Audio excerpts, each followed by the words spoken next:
as Okay. well. I have a pretty ugly background right now, so I apologize for that. That is fine. I came home kind of last minute, and I'm in my parents' house and a makeshift guest room office. So, Well, excellent. We're glad that you're here.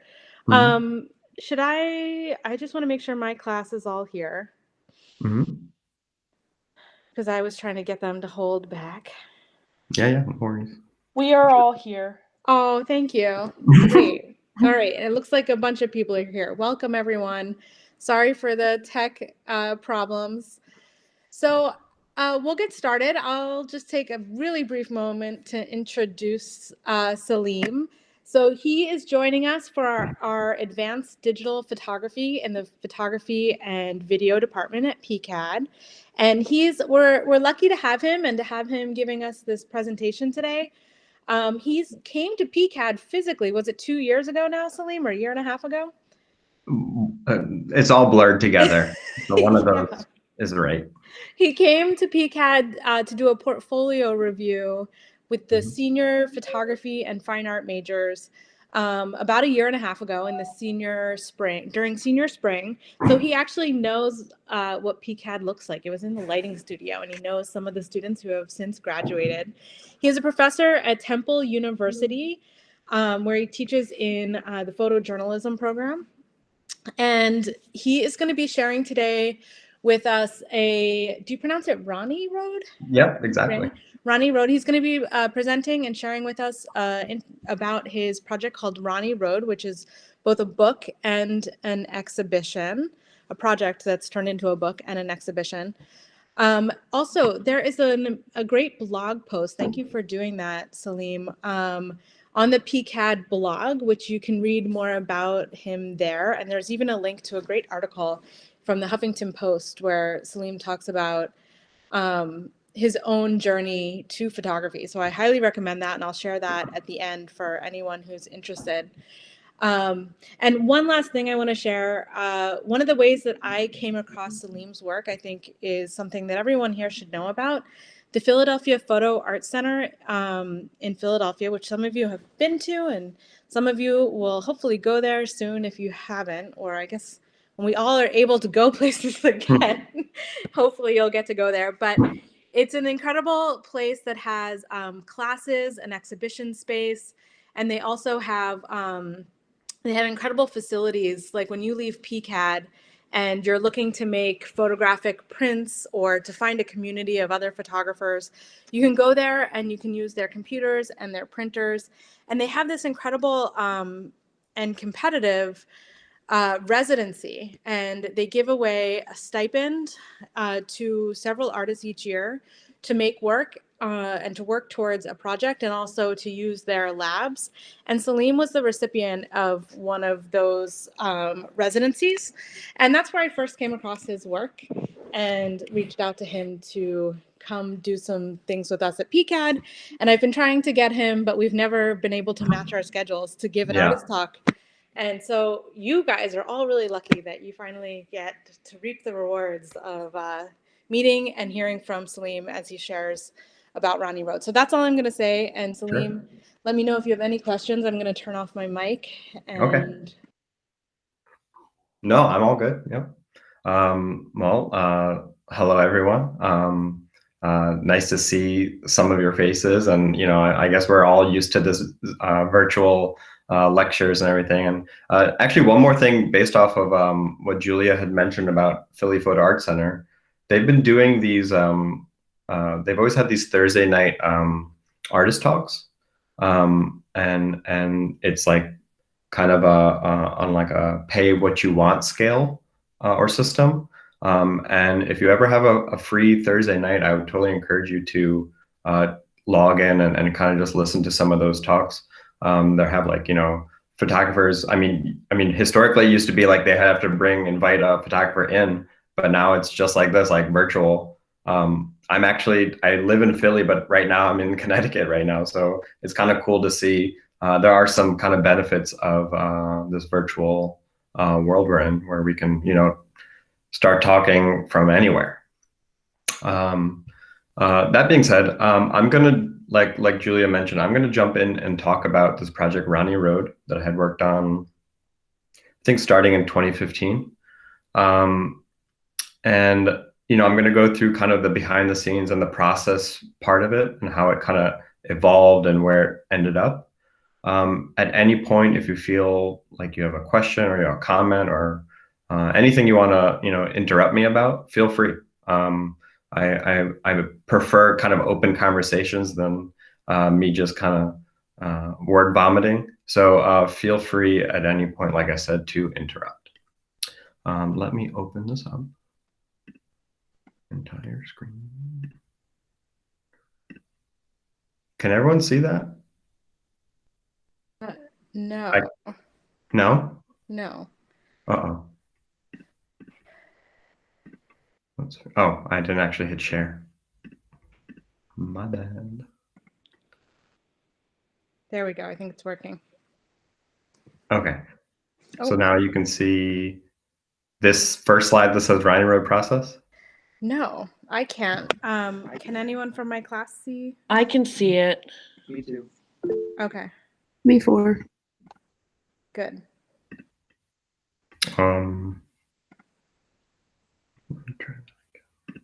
So I probably just have on a view that's not allowing me to see it.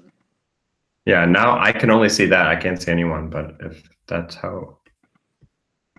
That's how it typically works. Okay, sounds good. Wait, let me double check because I can't see it. Let's see. I'm on. This is going great already.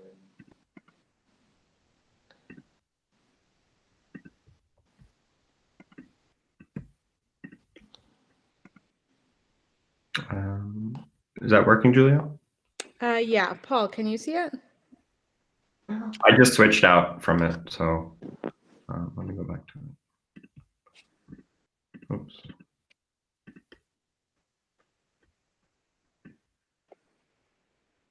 Julia, do you see this little screen? I do, yeah. Okay. Yep, all good. Okay, cool. All right, so Rani Road process. So Rani Road is a project that's, like I said, I initially started working on it in 2015. It was, I had just finished my MFA. I went to grad school at University of Hartford. They had just, it was like a few years into this new program they started where it was like a limited residency where you could kind of live where you want. It was actually kind of virtual learning, if you think about it. So like most of the time, most of the year, you're meeting on Skype, and then you meet for 2 weeks every semester in a different location. You have critiques and you have artist talks and museum visits and stuff like that. So I had just finished that program in 2014, and I had just started teaching at Temple University in Philly and kind of moved back to that city. But I had a very different outlook on photography.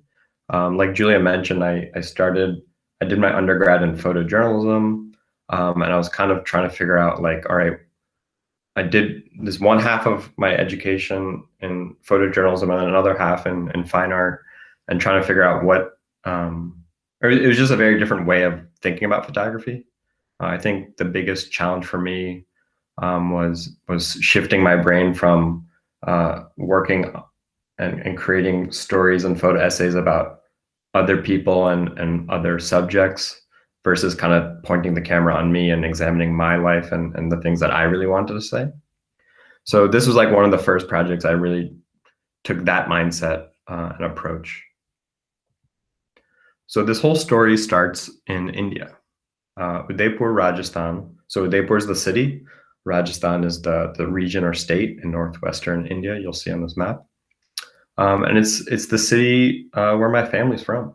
I mean, I was born here in the United States, but my parents and a lot of my aunts and uncles and even some of my older cousins all were born and raised in this city of Udaipur.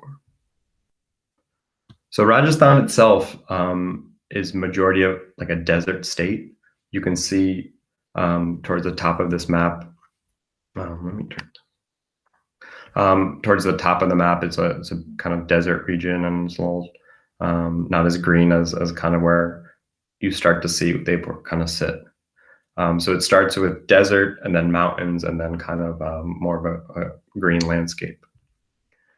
So Udaipur is a kind of fascinating place. It's a place I've been multiple times growing up. Anytime there was like, weddings or um, visiting family members or my grandparents and stuff like that, we'd all just, summer vacation or whatever, head over to India. And kind of at this point, half of my family is here in the US and half is in India. So I had always gone and like seen these city and understood it, riding around on scooters and motorcycles and learning how to navigate on my own with my brother and stuff like that. But I was really fascinated and like, all right, let's explore this place visually or photographically. So Udaipur is, and this is a photo from the 1800s. India obviously it was, under British rule for a long period of time. And the beautiful thing about Udaipur is that it's very like romantic city. There's a lot of these man-made lakes. It's kind of like this. I always think of it as like the oasis in this desert region. There's like 4 or 5 man-made lakes, and they have these like. Here's a picture of one of the palaces in the middle of the lake that they kind of built this lake around it. And there's a couple other places where there's gardens where people take a boat ride to go and kind of get to these gardens in the middle of the lake. And it kind of looks like these floating palaces, and then you see the mountains in the background, and it's like very picturesque. In India, it's like known as like a big like honeymoon destination, and a lot of rich history of royalty and just beauty. So when I went to India this time in 2015, I was much more interested in family history and kind of tracing family roots, but also understanding more about where my parents grew up. So here's a photograph of both my parents, my mom on the left, my dad on the right. And this is near one of the lakes in a recent visit. So Rodney Road, and I'll kind of peel back the layers as we go. On a very basic level, it's broken up into kind of 4 types of images. The first one being family photographs. Family photographs are something that I absolutely love, whether it's going through old albums here in my parents' house where I am right now, or just even when I was in Udaipur, like going back in time and trying to figure out, family members, like, when they were younger and see what their lives were like and stuff like that. The other thing was my nani's house. Nani is a word that means like my mom's mom, my maternal grandmother. And that's where we would stay whenever we go. And there's this like, India is always full of, in my opinion, chaos, a lot of noise and commotion and people hustle and bustle. But her house is pretty quiet. And it's a different way to kind of wake up and explore or think about India. The other thing was childhood memories, and not necessarily mine, but my parents. This idea of exploring the neighborhoods where they grew up, and you hear stories about your parents and where they grew up, regardless of if it's this country or another country, whatever. But to physically go there and like try to understand it in that moment is a pretty cool experience. And the last thing is Rodney Road itself, which is an actual road, and I'll explain a little bit about that in a second. And just my kind of process that I have of just wandering. I like to, there's this French word, dériver, where it's kind of like you go on a wander and you kind of let your body take you. It sounds kind of silly, but sometimes even when I'm in Philly, I just grab my camera, walk out my door and just kind of go for a walk. And I like to go on different routes and different places and always take like a different way home. And you never know what you're gonna find. So the first one I was talking about was these family photographs. When I was in When I got to Udaipur this trip in 2015, I was, like I said, very fascinating, and not just understanding the history, like the family history, but also preserving it. So I borrowed a scanner, one of those like very basic, like it was like a USB plug-in scanner, nothing fancy by any means. And I actually borrowed it when I was in India. I didn't go there with it. And I just literally went to each aunt and uncle's house or grandparents' house and was like, hey, this is kind of weird, but can I borrow your photo album, look through it, and scan some of these images? And something that was fascinating is just the thought that some of these images had never been taken out of those plastic sleeves for like forever. I mean, since they were put in. So it's kind of like peeling back some of these, taking these images out and kind of really thinking about who even placed these images in these albums themselves. Excuse me. This is a portrait of my dad's grandparents. And the camera itself, in India at that time was this very like, maybe not sacred, but it's very special occasion. This object where you bring for like, weddings or picnics or something like that. But like, it was like, you better get the composition right. You better take your time. And it's kind of funny that my grandfather just like holding his hand out to these flowers, you can kind of see. But it's kind of a funny photo in my opinion. So I started scanning all these images.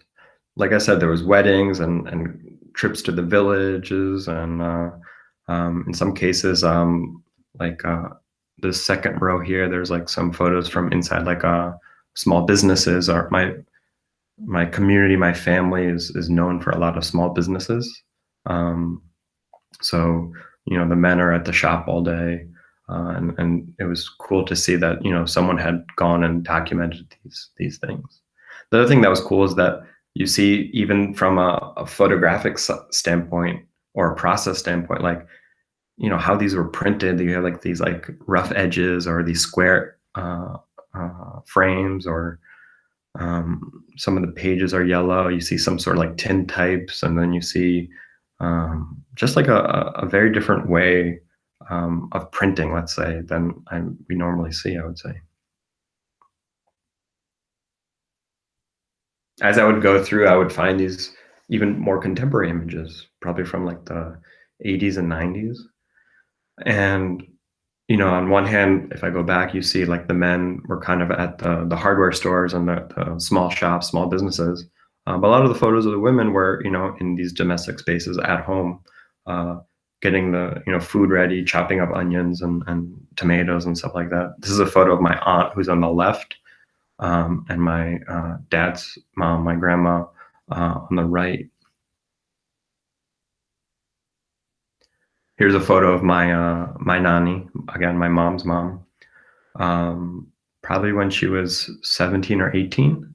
And this is actually, and I'll show you guys the book a little bit later. This is the first photo that appears in the book. And this is my nani from that trip. In 2015. So like I said, there's that mixture of the family photographs, but then there's the family photographs and also the photos from my nani's house, and some of these spaces that I photographed. This is the front gate, or actually the back gate of her house.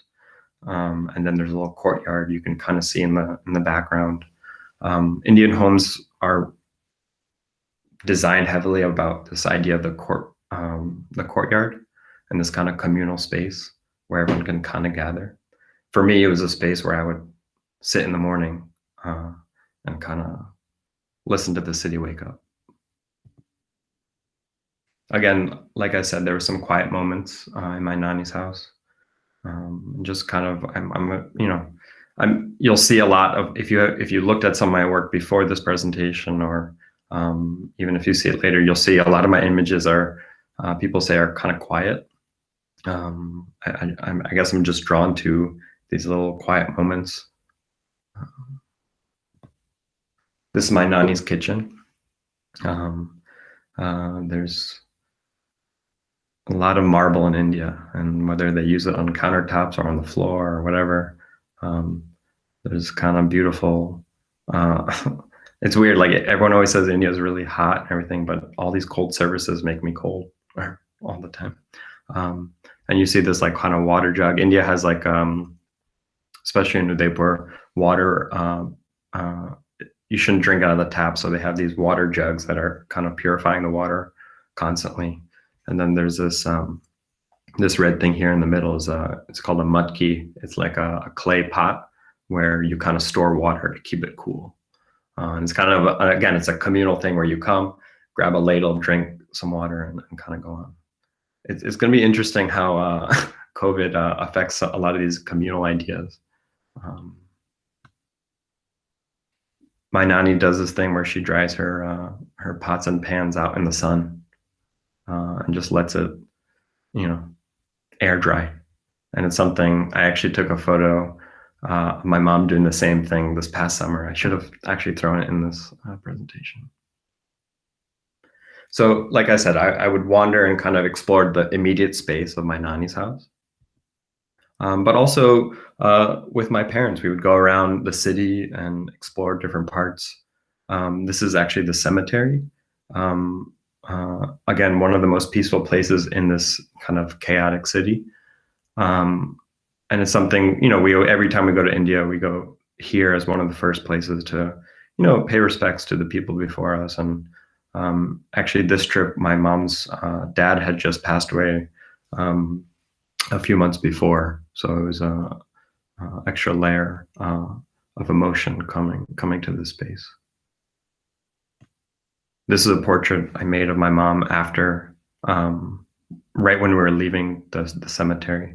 So again, there's these beautiful marble staircases and, asking, if it would be okay to take our photograph, especially during a very vulnerable time.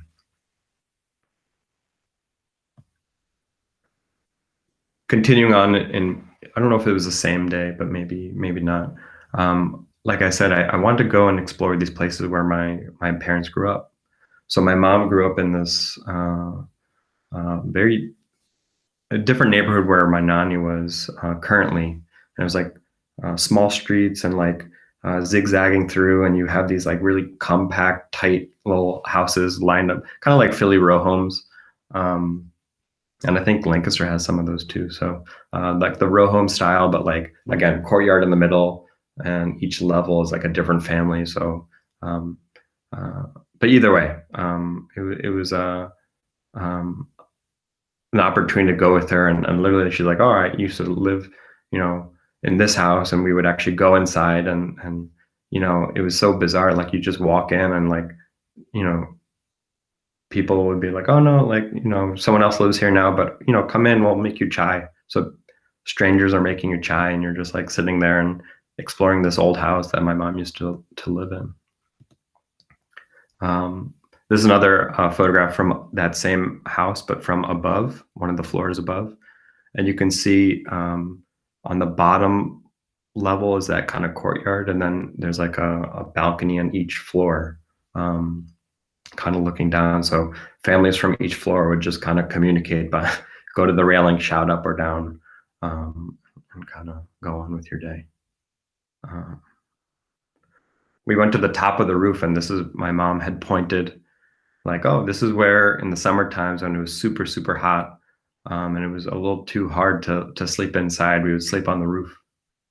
And then someone in the morning from the courtyard would shout up like, oh, it's time to wake up and, get ready for school. So, yeah, this is a photo looking out from that roof to another house. And you can see like everywhere you look in India, there's textures and colors and, clotheslines and a lot of very cool forms that I'm visually attracted to. And then speaking with, people and meeting people and hearing, like I said, I was fascinated by I would see like a photo on the dresser and be like, oh, who's that? Tell me about this photo. And when you can start engaging in a conversation, this is not a photo that ended up in the book or anything, just like something I took with my iPhone. But when you start having a conversation and starting to understand the stories behind these images and these people that, are occupying these spaces. It's a really fascinating thing. And she even, the woman who was talking about this photograph was kind of like, oh, I haven't thought about this in a very long time. So kind of like, thank you for starting this conversation. So kind of to go back towards my nanny's house, in the morning I would wake up and sit in that courtyard. And I would sit there and write I keep a little notebook and I write about this or that, or, whether it was trying to figure out what I was photographing, or just kind of like, not necessarily like a diary, but like trying to process even some of the images I was looking to make and stuff like that. But I would sit there every morning because there was a milkman that would come. And this actually is the milkman. He would come on a motorcycle, and you see this big jug on one side, there's another jug on the other side of the motorcycle. And I have a little container, which you'll see in this next image, that he fills up with, and you have like a little checklist of how much ladlefuls of milk you want. And then he hands it to you, and it's like, all right, on to the next customer. So I would sit there in the morning, wait for this milk, get it fresh, and bring it inside, and then kind of go start my walk. Like I said, one of my favorite things is finding quiet moments, and I like to wander and photograph when people aren't out and about as much. So early mornings is one of my favorite times to photograph. So I would leave my nanny's house and walk towards one of the lakes. And the closest lake has this road that wraps around it called Rani Road. So this is kind of the start of Rani Road. And you walk like 5-10 minutes and you get to the road. And, India has been developed quite a bit over the years. And there's like a lot of like corporations and Western, like malls and stuff opening and stuff like that, Western corporations, stuff like that. But there's some places that are still kind of like, I think of it as untouched. And I would, like I said, gravitate toward these places. But the thing about Rani Road is the word Rani means princess. And it's this road that, like I said, it borders this lake, and it goes all the way around this lake. And you can see the mountains in the distance. And as I continue on, here's again one of those gardens in the middle. So Rani Road, like I said, goes around this lake.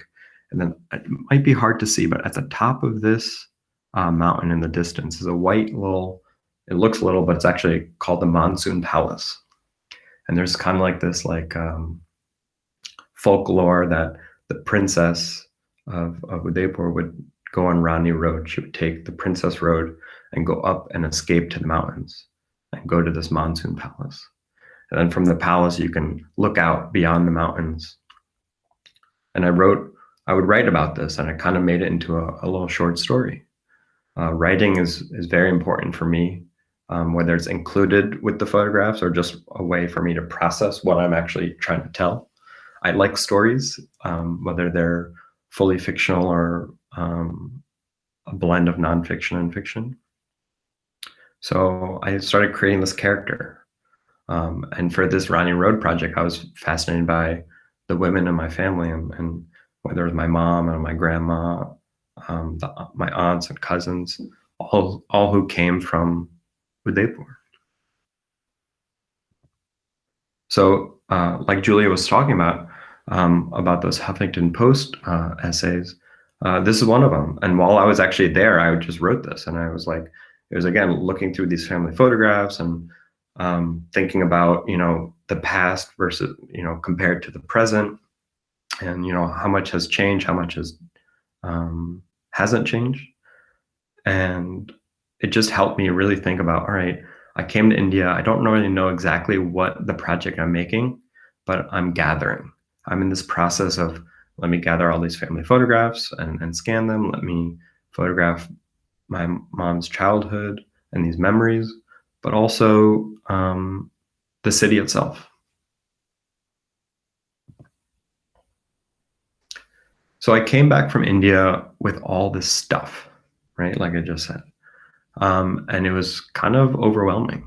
It was like, all right, I have some writing, I have some photographs, I have some ideas, and how, I think because of my grad program was heavily based in this idea of making books. For that program, you had to graduate. For your thesis, you have your exhibition, your paper, but also a physical book, right? And you can make it any way you want. You can go to a publisher, you can make it by hand, you can make a blurb book, whatever it is, right? But it had to make sense. You had to think about the sequencing of the book and the materials and what it looks like, how it feels. And I was just like, in my head, regardless of what I did with all this, I wanted to make a book. So for me, it all starts with, I gotta print stuff out. Yeah, having stuff on the screen is great and you can move things around pretty easily that way. But something about having these work prints, just go to CVS if you don't have a printer and make like 4x6 prints, or even smaller, you can chop them up. It was something I honestly kept a stack of these prints with me. Like I would go to work with them, I would go to hang out with friends with them, and I would just take them out of my pocket and throw them on a table and like, all right, this is what I'm working on. And let me see how I can pair these wherever I am, and just kind of I was always taught to like live with images. Even if you like an edit, like throw it on the wall, tack it to, or make a little book dummy and just kind of like flip through and see, does it feel right? Does this sequence make sense? And it's just part of my process. Once I figured out the kind of sequence, I started playing around in Lightroom. I think it was Lightroom or InDesign, and just started throwing images on there and see how they play off one another. So here's like one or two spreads back to back in the book. Let me see if I can. Give me 1 second. Let me see if I can.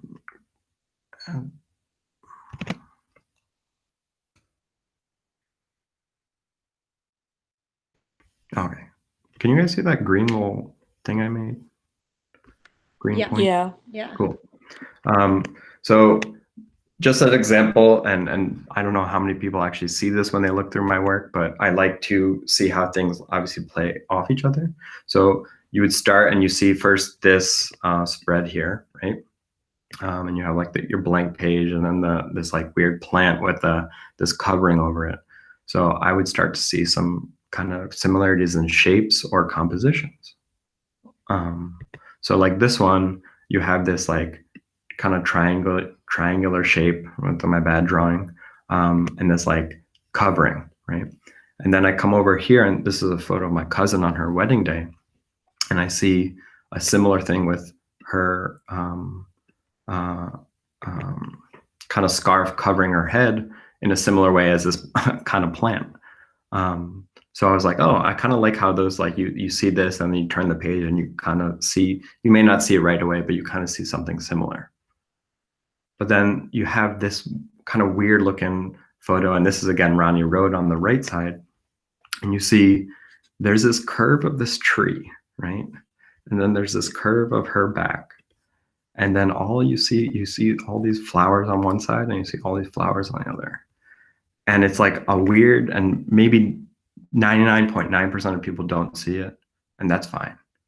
But for me, they just like, for whatever reason, I got lucky, or I didn't see this until I came home and I kind of threw images together, and I was like, oh, for me, they kind of live together. And that's just kind of like a little hint of how I start to see things and compare and contrast, or sequence them. You can see in these sequences, I like to play around with color, and I'll show you in a second some other examples. Whether it's the subject matter in the photo or how the lines work with each other and kind of flow together. Here's another example. This is that same photo of my aunt chopping onions, and my grandma on the right side. And here she is, my aunt sitting, right? And kind of facing that same direction. And then you see in India, you have these like, I guess you can call it street art, but it's kind of like all around the city, these like little paintings on like houses and buildings, kind of reminding us of the past and the history of the city. And like I said, that royalty. And the way this princess is kind of sitting, or this bride is sitting in this let's say carriage, is like, for me, like almost identical. And I was just like, man, these also kind of fit together. And then you can start making your own, figure out your own meanings to, what does it really mean of what I'm trying to compare and show in these images. Again, something simple is just using color, and sometimes repeating images. I mentioned this clay pot mudkey. It appears a few times in the book, and I like when things kind of repeat and I scatter them throughout. So that's one side. One side is sequencing and figuring out like, what is this order of images, and how does it, how do images play off each other? I think one of the biggest challenges for me, as I said, going from photojournalism to maybe this fine art world is, I always thought very like structured before, where it's like things should always be chronological or in order. But then here it was like, or in going in the fine art world and having more flexibility and really switching things around and playing around with them, it just felt like I had more freedom. So then going from book sequencing to actually making books. So like I said, I love the idea of making and binding books. So this is actually, initially it started off as a notebook I bought in India towards the end of that trip. And it has this beautiful like silk material. It's called Banaras silk, and it's from the 1930s. It's like an old vintage sari, and it's like you can't find that kind of dress unless you're dishing out a lot of money, because that material is just, it's like a very hard to make, and it's like nowadays everything's like machine made and all that stuff. So I found this notebook, and it was like maybe like $5 equivalent at this little store. So I was like, oh, I'm going to buy a bunch of these notebooks. So I brought it to the US and I deconstructed it. I kind of took out the binding, took out the paper, undid the fabric, and reimagined it, because I was like, oh, I like this size. I want to make at least this first iteration of Ronnie Road as like a very small personal little notebook size. And it made me fascinated by fabrics and textiles. I would go to, in this case, my mom's closet and look at all the fabrics that she had and saris. But I didn't want to chop up all her clothes. I would go to, in Philly, we have this place called Fabric Row, and started talking to them about, what fabrics do you have? Do you have anything similar? There's a neighborhood in New York City, in Queens, or near Queens, called Jackson Heights, which is a big Indian population. So all these Indian sari stores and all that stuff. So I would talk to them. I'm like, oh, no one makes this. You have to buy it kind of vintage or look on eBay. But I was like, oh man, I love fabric. I want to figure out some way to use fabric. But I realized it might be a little complicated. And again, like I said, I looked through old photos I had. I was like, what are these colors and how do they play off on each other? And thinking about the specific colors that you see over and over again.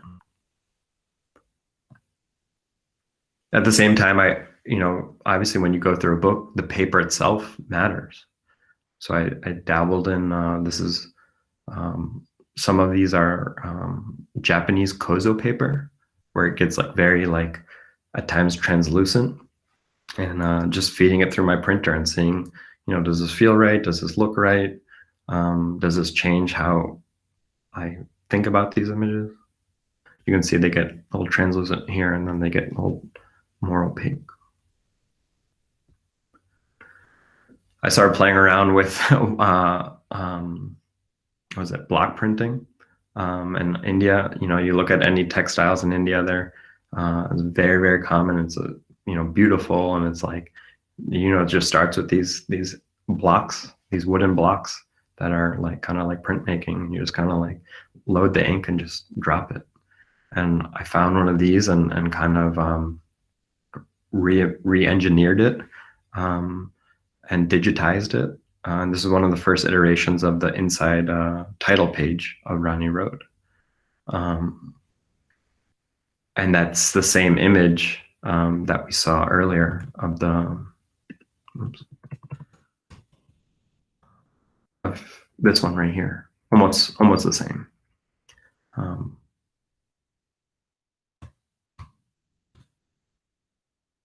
I realized at one point that, you know, I have this small version of it that I love, and it's kind of it's still my own copy. But if I wanted to make hundreds of these books, right? If I want to really like use it as an opportunity to share my work with others and you know, send it to book fairs and bookstores and stuff like that, to do it all on my own in my studio and sew them all and bind them all and glue them and print them. I had done that in an attempt for grad school, and it's very time consuming. So I was like, all right, let me consider other options. So I made a blurb book just to start. Like, here's something that's relatively low cost. I can just make one off, see how it feels, play with colors, see if the sequence makes sense, and something I can kind of bring with me everywhere, like those prints. Then I ended up eventually working and connecting with this place called Brilliant Graphics. They're in Pennsylvania, and they actually print a lot of the aperture books and other fine art photography books, but also artist books. And through friends that are publishers and seeing what's being produced and released at these book fairs, and just seeing the quality of that Brilliant did, I was like, wow, like maybe I can keep like my creative control and design it and do the whole layout and really just send them the files that I want printed. But the other thing that they allowed was like, not allowed, but they offered was like, hey, like, let's sit down, show us your book iterations, but also let's figure out how we can at least translate some of these ideas to a more mass-produced book. So I drove out there. It's like from Philly, it's like maybe a 40-minute drive, maybe a little bit more. And they sat me in this conference room and I explained them all these book dummies and this whole essence of this book. And they showed me tons of books. They just brought them all these books in, and we went through, like, you know, big coffee table books, small books, vertical, horizontal, kind of like showing off all the types of things that they could do. And I found this book that was the same dimension. It's 8 by 8 3/4. And the reason I liked it is because I photograph in like a 4x5 format. So this shape was not too long and it wasn't too square, and it kind of for me fit the work very well. Here's again an image of one of the spreads that I showed earlier. And you can see another little thing I did with the old photographs was, it might be hard to see over Zoom or over Google, is I created a little drop shadow for any family photos or kind of vernacular photos. So there was a subtle way to differentiate between older images and kind of newer images. So one of the goals with this design, as you can see in this photo right here, is that I wanted to lay flat. Like, sometimes I had made a book before that I had done Japanese stab stitching. It was so hard to open, or it would like literally sit on the table. So I was like, oh, I kind of want this feel that I can put it on the table and kind of take my time and go through. The other thing you see here is the paper itself. I don't know if you can tell, but it's pretty thick. And I used, actually, instead of text paper, I used cover paper because I wanted them to have some weight to them. And it kind of forces you to go a little bit slower when you go through the book. And the other kind of major design element is the binding itself. So there are signatures, right? So you have those like little sandwiches of folded paper that are all glued together and sewn together.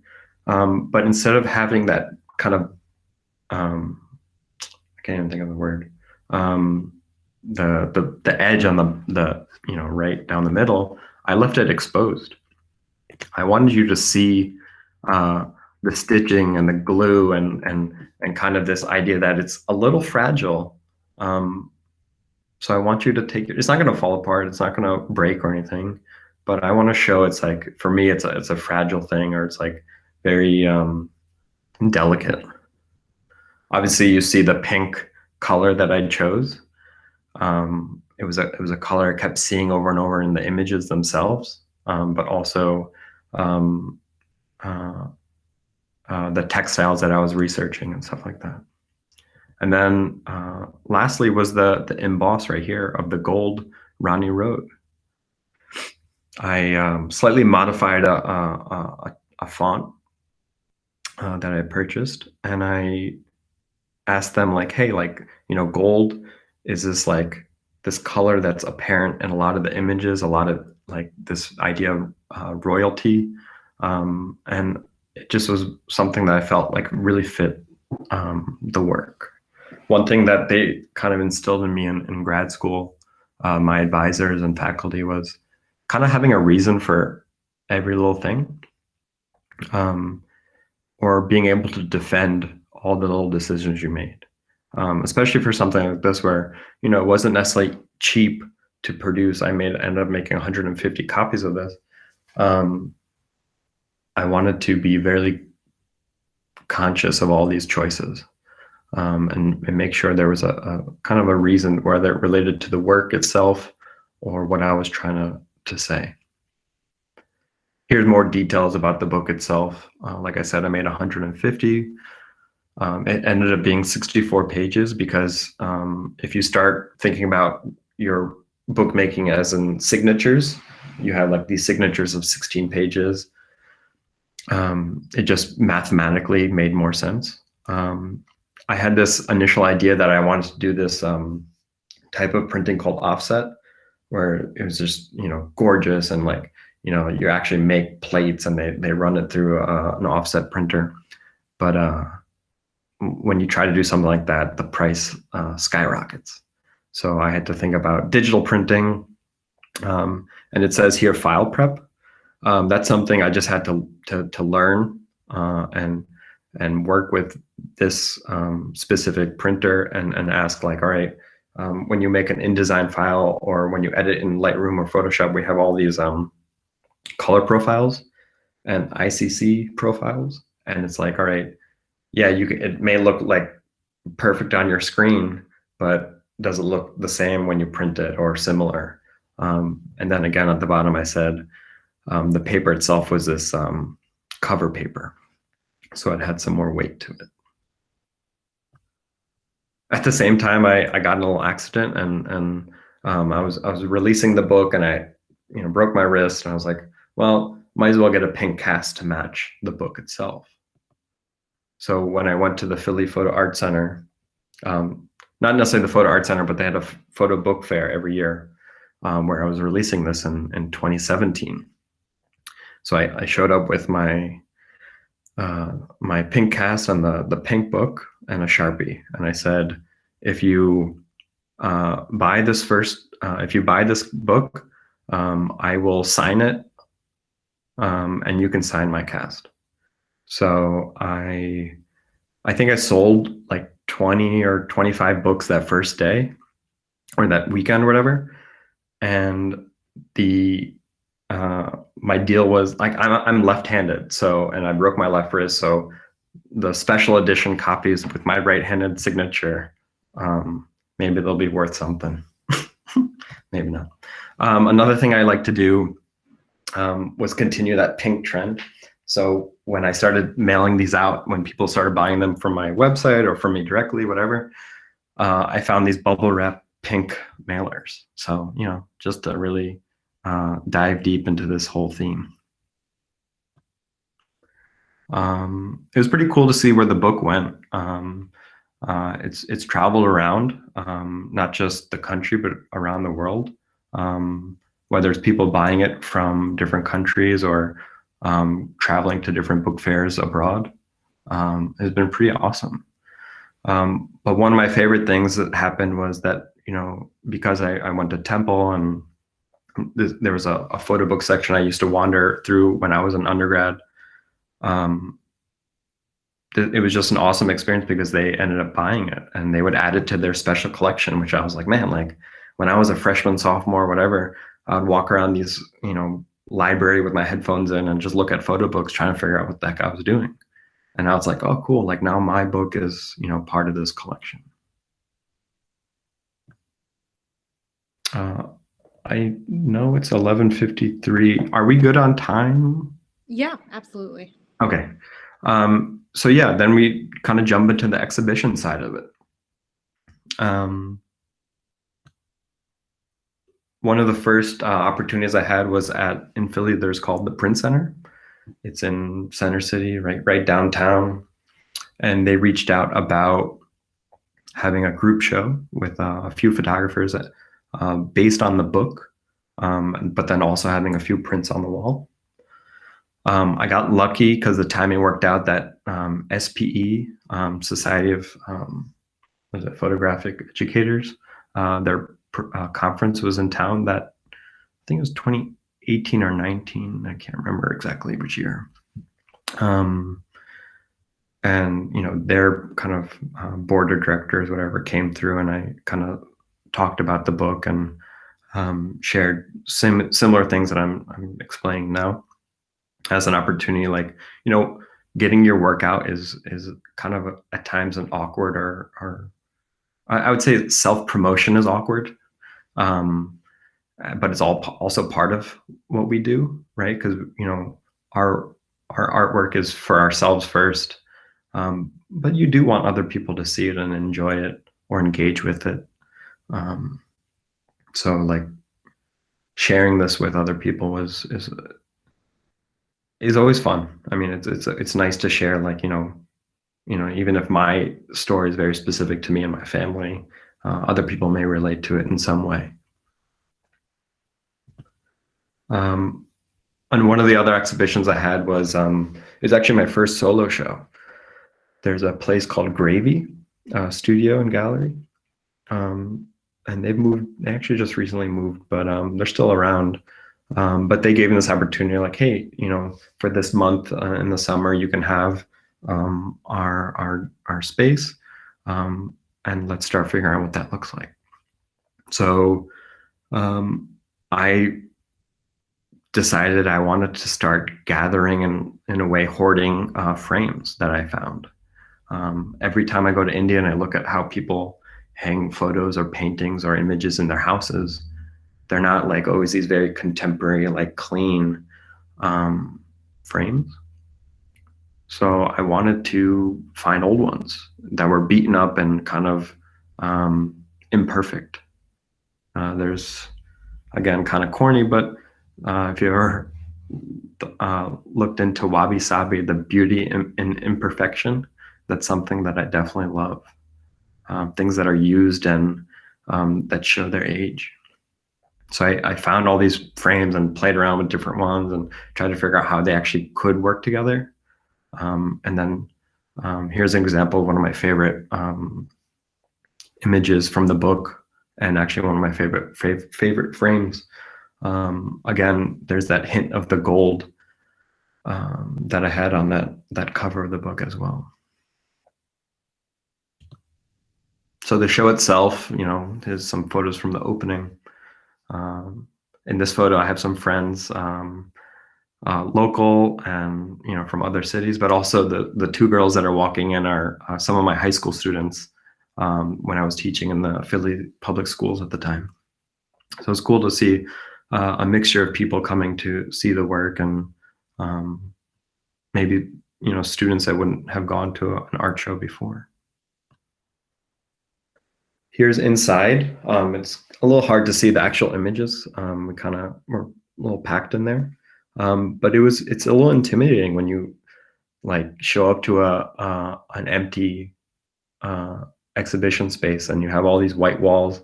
You're like, all right, you got to fill them now. And I remember like walking in that. I had like a week before the opening, so a nice little bit of time to start playing around, but I was like, all right, I thought I had more than, or I thought the space was smaller, but it actually feels a lot bigger now that I'm in it. So I spent a few Luckily, because of teaching, I have the summers off, so I had time to kind of dedicate to kind of come here every day.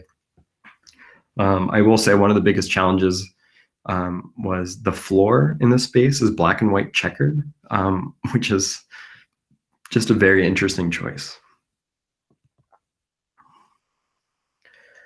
It's a very narrow space. So when you're looking at one image and you maybe go to the next or turn around, I don't know, I just sort of like how I was sequencing the book, I was really thinking about how did images work off each other or flow as you kind of circle your way around the room. It's a little hard to see in this photo, but I made another little publication for this exhibition. And it's a little newspaper, little printout that is like, you open it, there's like maybe, I think 4 pages or 2 pages or something like that.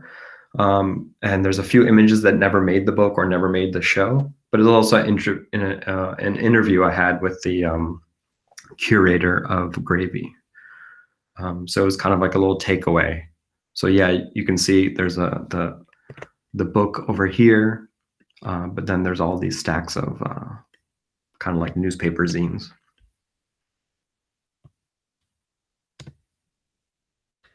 So now that Ronnie Road had finished, I was, all right, well, there's also the story about my dad and how he was raised. So I started, like while I was in India at that in 2015, I had a bunch of photos of that, but I didn't feel like it was complete. So I went back in 2017/2018. It was like, winter or like winter break. And I went back and I, really wanted to continue exploring this hardware district where my dad grew up. So in this background, this is my grandfather's shop. And up here is where my dad grew up, right above the shop. And this district is that chaos I was talking about. Maybe not in this photo, but the hustle and bustle, the chaos. Let me find a photo of, right? Things are just flowing. It's like this river. Once the day starts, you're just going through it. But my challenge, especially in India, is finding the quiet moments. So I had all these images and I didn't know what to do with them. So, and something like Julia was talking about was the Philly Photo Art Center residency. And this is something I applied for. I was really against applying for it because I have applied for a lot of things over the years, and you just like, you get to a point where like, man, am I ever going to get anything? And it's discouraging, but you just have to figure out different ways of kind of like pushing through, I guess. But, somehow I ended up getting this, and there was like 3 other photographers that were given this residency. And I think, if I remember, it was like you were given a month of time. So I had like, let's say month of March, I would go teach at Temple. On my way home, I would go to the Photo Art Center, scan, print, like I did with Ronnie Road. I made all these work prints and just kind of scattered them around. I used their, they have these crazy scanners and large format printers, and really thinking like, oh, well, what happens if I print things big or small or whatever? So it was a really awesome opportunity to not just work through this, but also talk to people that came in and learn new technical things about how to properly print or prep my files, which is something it's hard to always keep up with. So figure out a space or opportunity where you can do that is really important. So here were some of the images from that, the men, I would say, for this project that I would start scanning. This is my one of my dad's brothers. He now runs the hardware shop, and actually, well, he used to run it more, but now his son, my cousin, is now running the shop day to day. Kind of that chaos. As I go through the images, and I haven't really figured out fully what to do with this project, there's a different feel to them. They might still be like an image like this, it might still be quiet, but the amount of texture and kind of information going in is a lot like heavier or more dense. That's something when I edit, I write down like certain keywords as I kind of pick my images. And I try to like make sure each image relates back to those key ideas. Editing photos down is very difficult, so figuring out your own little systems can definitely help. Here's one of the stores next door to my dad's or my uncle's store. When I went with my dad, he just talks to everyone. So he's just like pulling me to each store and talking to people and meet this person, meet that person. So it was like this access point that, I mean, normally I wouldn't just go up to strangers and ask if I can photograph their spaces or their offices and stuff. So think about what access point you have, regardless of what you're photographing. Again, could be a great help. Kind of the last thing about this project. So this project is called Land of Kings. The reason I call it that is because Rajasthan, that state I was talking about, where Udaipur is in, it translates to Land of Kings. And I always thought of these two projects as like companions, right? So you have Rani Road, which is, again, Princess Road, then Land of Kings. So there's that royalty kind of in the titles. And yeah, I play with all these like connections. I don't know if anyone actually noticed them or thinks about them, but at least it makes sense in my head. This is an exhibition I had at the Print Center. You can see very different type of frames. These are more, these are like rose gold frames, and I printed them at home and set them up in a very different way than Rani Road. And here's a kind of a wide shot after we hung them all up. Oh, and that's the last slide I have. So I'm just going to close it up. Thank you, Saleem. That was great. I really appreciate it. Thank you. Yeah, I probably was just talking very fast and going through it. So if you guys have any questions about anything, feel free to ask me anything. I think we do have some questions. In fact, Rachel O'Brien put one in there a little while ago. Oh. I think it's a great one to start with, if you don't mind. Do you see the chat? Or Rachel, would you like to just, maybe you can just share it out loud, Rachel? Yeah. Earlier when you were talking about putting your book together with all the images and how some of them fit together nicely, like with the woman, like the curve in her back and the curve in her tree. I know this has happened to me a few times just with like putting like just photo albums together. But if you're left with a few pictures that don't necessarily like fit together, what would you do then?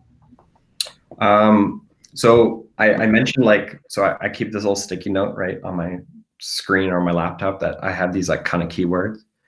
And if this image connects to that idea that I still want to, communicate, but again, it doesn't fit with like other images, then sometimes I'll just give it its own space. Here's an image of that empty milk little container that it didn't fit with other images in the book. But for me, it was like the starting point. It was like, let me show it at the beginning on its own, like no photos next to it. And then let me show it to you at the end on its own to kind of wrap up the book. I don't know if you have a situation like that where there is a companion that maybe fits at the end, or let me think. I'm trying to think of just this project itself. Yeah, I don't know. I think like even if it is on its own and it feels like kind of like an outlier image, you can do little tricks like I did with this. Is I had some images start the book. Let me just go through the beginning of the book. So you open the book. There's a blank page, and then you have that photo of my grandma, right? And then there's that empty milk pot. And then it goes to this next one. which is Ronnie Road itself. And then we go to the title. And those three don't work necessarily as pairs, and they don't work, like I just used them as like, they were kind of like three that I loved, but I didn't know where to fit them in the book. And I was like, oh, what happens if I kind of tease the book? Like those like, I can't even think of the proper words for any of these things, but like the prologue, right? And it's like, let me like tease them, then go to the title, and then we start the project. I don't know if that helps answer your question. Yeah. Do you think you would ever like instead of putting it as like a prologue or just an individual, do you think you would go out and shoot another picture that's similar to that just so you can have it as a pair, or no? I mean, in this case, in this book, it didn't really work that way because it was like, all right, let me just gather everything right now and figure out the sequencing after. Because like once I was in Connecticut or Philly or wherever, and I have all these friends, I was like, well, I can't just jump on the plane and go back right now. And in a way, that's actually awesome because you have no choice and you just have to figure out based on what you have. So yeah, I don't know. Yeah, I don't know if I would go back and try to seek out something specific. I guess it really depends on, you know, what I'm really looking at. Thank you. I think we have Nicole. You're next up in the chat. You have a question.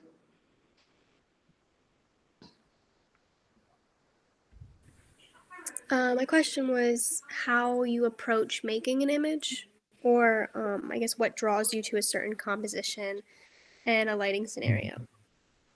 I love natural light, first and foremost. I've never really been someone to use like a flash or sometimes even like light bulbs and stuff like have this like weird cast to me. So I always am drawn to just like what light is coming through the window, or if I'm outside, just like waiting for that. If it's, you know, reading the light, if it's clouds are coming by, or if I can find a little moment where like I can even isolate a subject given like the shadows and the highlights of a space. I think what I'm drawn to, you'll see a lot of my work has like lines kind of coming from corners, or like kind of forcing your eye to go to the center of an image or to a specific spot. Like you could easily like put this on a table, this mug, and just photograph it straight on, but like, and have nothing else in that image. But like, for me, it's like, you're like, that could work, but it like forces your viewer, you can only look at this, you can't look anywhere else. But I like to add little details in the backgrounds or in the foreground and kind of like, yeah, I don't know. Yeah, it's tricky to explain how my photo brain works, but I guess I'm just drawn to, in some cases, like sometimes there's like ideas in photos that are like juxtaposed. Like there's one portrait I have of when my dad was taking me through the hardware or this small business district. There was this like this guy, the shop owner, sitting at his desk, and he has like this like, so it's like a Muslim community. So he has like his like traditional Muslim like shirt on and like this hat, and he looks like very like religious and everything. In the back of him is like all these like underwear advertisements and like nude models and like all this stuff. And it's just something, sometimes I just laugh at things and just like, oh, that amuses me. And that's what I'm kind of just drawn to. But yeah, I think the last thing I'll say about that is like trying to find like clean things. There is like in India, it's a lot of clutter and texture, like and all that. But what I'm trying to avoid is like distracting elements. If there's like something really bright, or like whether it's an advertisement or color that distracts you from my main subject, I'm gonna move my body or maybe crop it out or position myself that like, I don't know, I'm not like staring at something else instead of the main part of that photo. Thank you. Emily, you have a question next. Saleem, do you have is it okay if we ask you a few more questions? Yeah, I got nothing going on. I'd rather be doing this than grading. Seriously. Emily, go ahead. You had mentioned earlier that like promoting your own work can be difficult. So I was just curious if you had any advice, like specifically for students, like how to kind of like get yourself out there and like get your work out there. Yeah. Yeah, self-promotion is awkward. Some people are great at social media and like kind of like I forget who told me this, but like someone used to call it like feeding at the time when it was just like Google, it was like feeding the Google juice, like just like keep posting and adding and sharing and all that stuff. And I think it's like regardless of what platform, you can, if you like post every day and hashtag everything and kind of build up this like following, yeah, it can work. It's exhausting though, because you have to be really good at it and like organized, and like whether it's like how you write your posts or when to post and all that. Like I'm trying to think of the best advice. Like I think when I first finished grad school, of all the things, like Tumblr was what I was using through college, and like it was just a space where I would just like, I don't think any of my friends even knew I had that. It was just like, hey, let me just throw photos and just put writing up there. And it's not necessarily about like how many likes I get or whatever, but it was just this act of just like getting stuff out there for me. But it actually kind of worked. Like people would send me messages, and you can probably do the same thing on Instagram when people send you DMs or whatever. I think one trick, not really a trick, but one thing I like to do is like, honestly, if I see someone's work that I love or that inspires me, I'm going to send that person a message, whether they respond or not. That honestly has been done more for me than me posting my own content. Because when you can start a conversation with someone and like, hey, I really like that project you're working on or that photograph, like, and I mean, sort of like how you guys are asking me all these questions, you can start this kind of like, even if it's an internet friendship or relationship, like you can like, then like, I think people will be like more receptive to like, I don't know, then when you share, they might return that favor. And it could build up, I think people, you post something and you value your work based on how many likes you get, which is a very tricky and dangerous way to think about your own work. Because like I kind of I need a break from Instagram and stuff like that. Because if you post something and you like return like a few hours later and it's like, oh, only 30 likes, like this must be a shitty photo. That's not true, right? So again, I don't know if I'm actually answering your question, because I really don't know how to self-promote, because I just find it really, hey, look at me, like see all the great things I'm doing. But I don't know, is that just for the likes, or are people actually like looking at your work and spending time with it? Or are they just hitting that like and just moving on to the next thing? I hope that makes sense. Thank and you. my hair. Kennedy, you have the next question.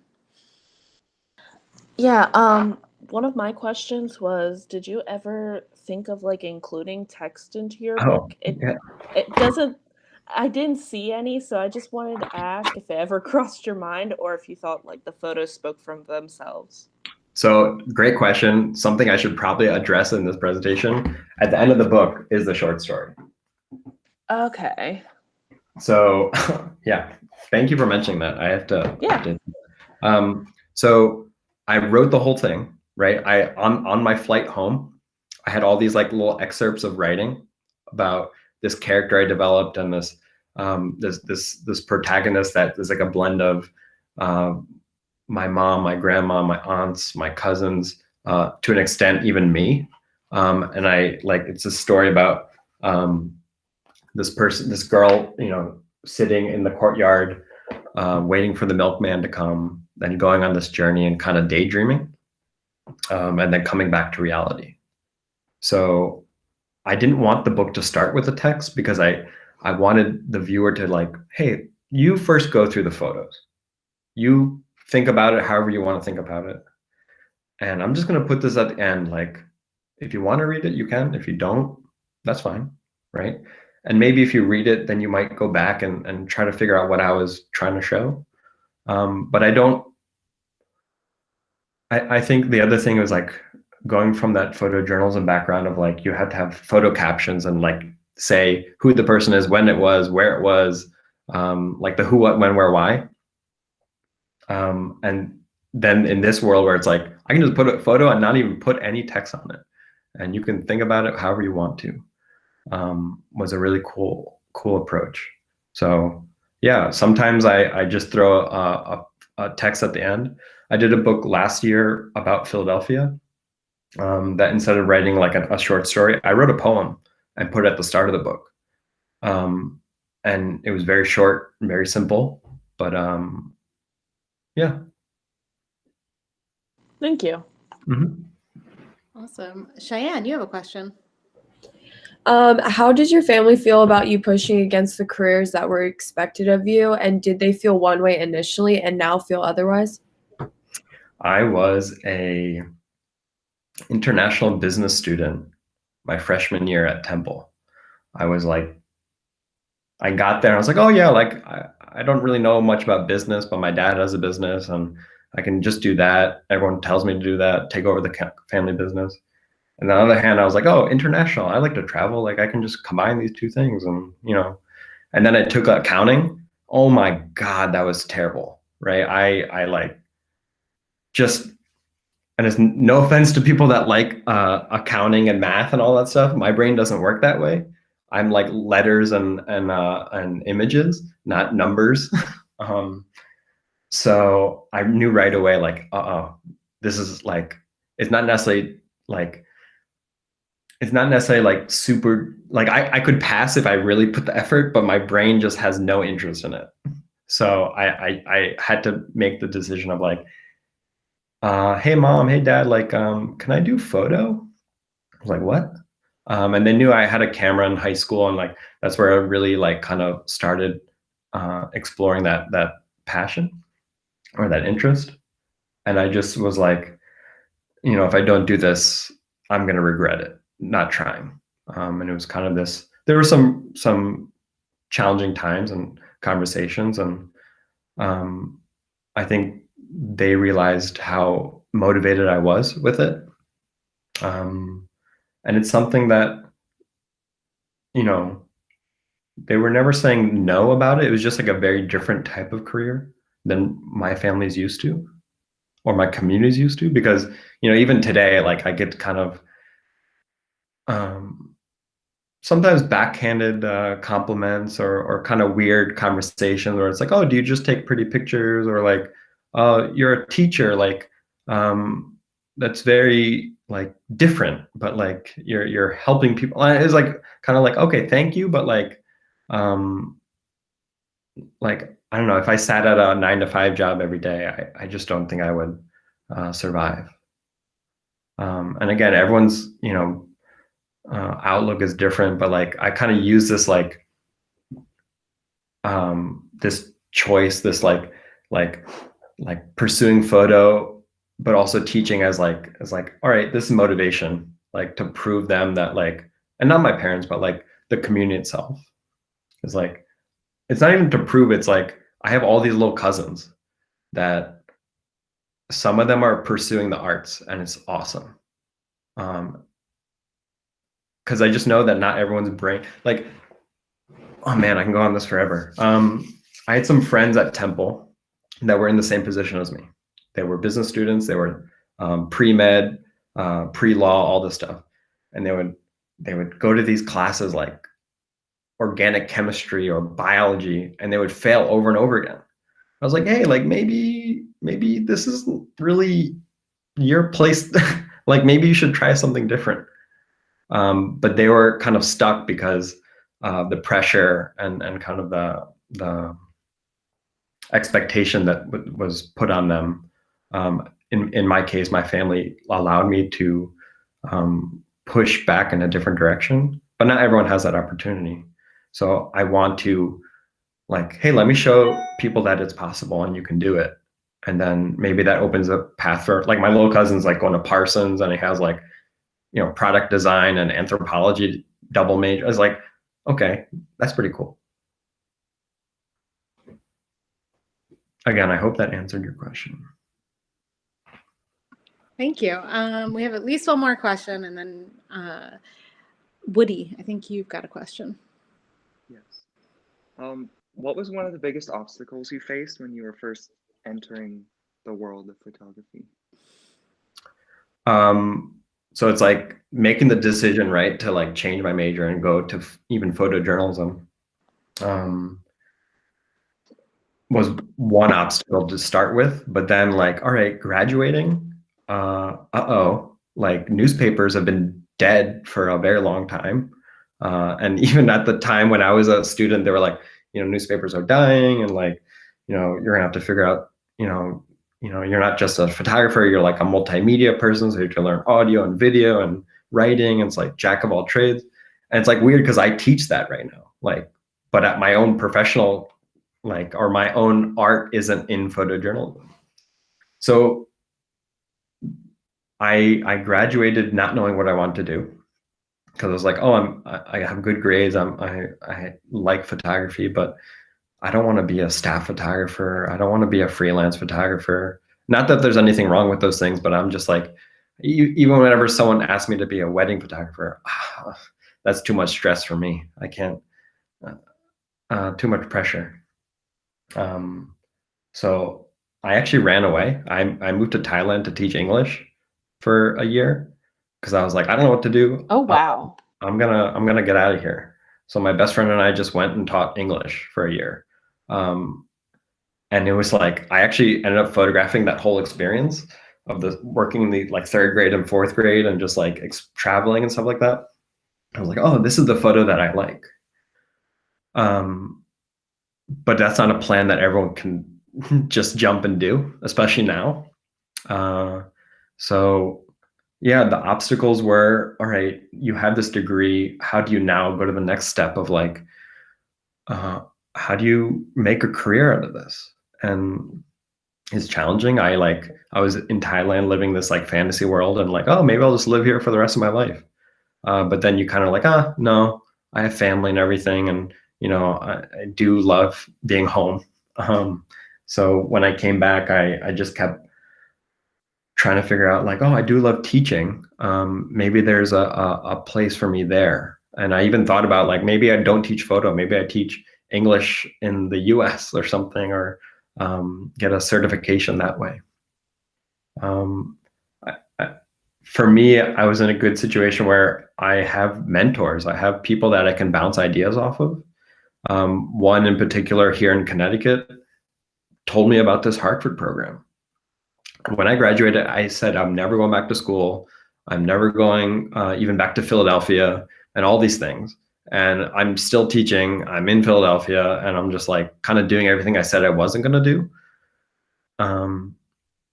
But it's not in a way that it's like a painful experience or anything. It was tricky to start off and just like, hey, like, I think the way to answer that question is like the biggest obstacle is that I didn't have someone like me that's like my age or in my family or something that's like doing the same thing that I can bounce ideas off of and we can help each other or something. So then it kind of goes back to that question earlier about like, how do I promote myself and or kind of navigate this world? And it's through just building up conversations and talking to people. I realized that the photo community, art community, is so tiny that you meet someone and it's like 6 degrees of separation. Everyone kind of knows each other, even if you haven't met. You know the name, or you know the something a little bit about them. And just by networking that way, you can kind of push through some of those obstacles. Man, I go on tangents, so I apologize. I can go. Give me a little nugget of information. I'll go a different direction. You're okay. Yeah, it's really nice to listen to you answer these questions. Can we get one more question? Can we sneak one more question in, and then we'll let you go? Yeah. All right. Thank you so much, Saleem. Nichelle has a question for you. My question is, how would you consider photography as self-expression for you personally, if that makes any sense? I mean, that was like I was saying before, kind of shifting from doing stories about like event coverage and political campaigns and like nonprofit work to like turning the camera not physically on me, but like on my family and my identity and all these questions that like I've always had. I think when I first got to grad school, I would say like the first year, I hated it. Absolutely. I wanted to run away. I remember my first critique, the lady said like, "What is this shit on the wall?" And I was like, "What?" And I was just like, "What's going on here?" And there were these like questions that I wasn't prepared to answer, because I had all these images and technically I knew what to do, how to, compose and edit and print. But I had nothing, like there was nothing supporting that image. It was like, well, what do you want to say? I was like, I don't know. There's a sunset and it's like I'm traveling and these like cool street art or whatever. These are things that I'm drawn to. And I want to leave the program, run away, and like I hated everything. And I was like telling my dad, I was like, hey, I'll join the family company. I'll do this medical business. I was like this weird crossroads. And then my advisor told me, he's like, Saleem, I see you writing all the time. You have this little notebook with you everywhere. I think you do have something to say. You're just too shy right now. But like, instead of looking around at other things for ideas, like read your notebook. And that like changed everything. I like started reading all this stuff, like thoughts or ideas or complaints or rants or feelings. It made me really learn about self-expression. And it doesn't have to be a self-portrait, but like I'm so fascinated. Like I'm here in Connecticut right now, like helping my dad with his tractor and fixing like the transmission and like, all these like weird things. But at the same time, I'm photographing it. I'm like, hey dad, hold on 1 second. Let me go grab my camera. Can I have take a portrait of you out on the lawn? And like same thing with my mom. And it's like, yeah, I am kind of like just documenting my family right now, but it's just something I love so much. And it's just like, I don't know what it'll turn into, but I'm just more fascinating in like either the places I navigate, even if it's like even Philadelphia, my neighborhood. I just think of it as like my home, right? So it's like I'm going to photograph my home and these things that I see every day that I want to share with other people. So even if it doesn't talk just about me, it's about these like very personal spaces. Saleem, thank you so much. This has been amazing, and it's been such a pleasure. I feel like you gave us even a bonus by showing us your other project. Yeah. We got to see 2 projects and hear about them. They kind of just live together, so it's hard to talk about one and not the other. Yeah, well, I appreciate it. Can I ask everyone, can we all turn on our cameras for a sec and we can take a picture, a group picture? Would you mind that, Saleem? Oh, yeah, go for it. I haven't had enough Zoom or virtual portraits. Yeah, I don't know. Here we go. All right. Oh, everyone, there's all these wonderful people and faces. Thank you. Yeah, so this is the PCAD community who are Cool. all listening. Nice to see you all. Yeah. I hope we get to have you at some point in person again at PCAP. Yeah. Instead of just virtually, or that we get to come see an exhibition of yours. We can bring the students to one of your exhibitions. Oh, that'd be awesome. Yeah. It's so weird to even think about like exhibitions right now. I know. So I know some of you are asking like what's next or what do you do when you kind of leave, but it's like, I mean, I don't even know some of these answers. Like it's tricky, but I think there's a lot of creativity happening with like how people are like doing like Facebook Live or Instagram Live exhibitions and stuff like that. So yeah. Well, also, I would just like to tell everyone that Saleem has some fantastic writing on his website, and it addresses a lot of the questions you all asked. Yeah. So go over there, check out his, of course, check out the photography, but also look at the writing because it's an extension of everything he's been sharing with us. So yeah, there's a little link for essays. Yeah. So thank you. I know virtual clapping is a whole different ballgame. Yeah, and have a wonderful day.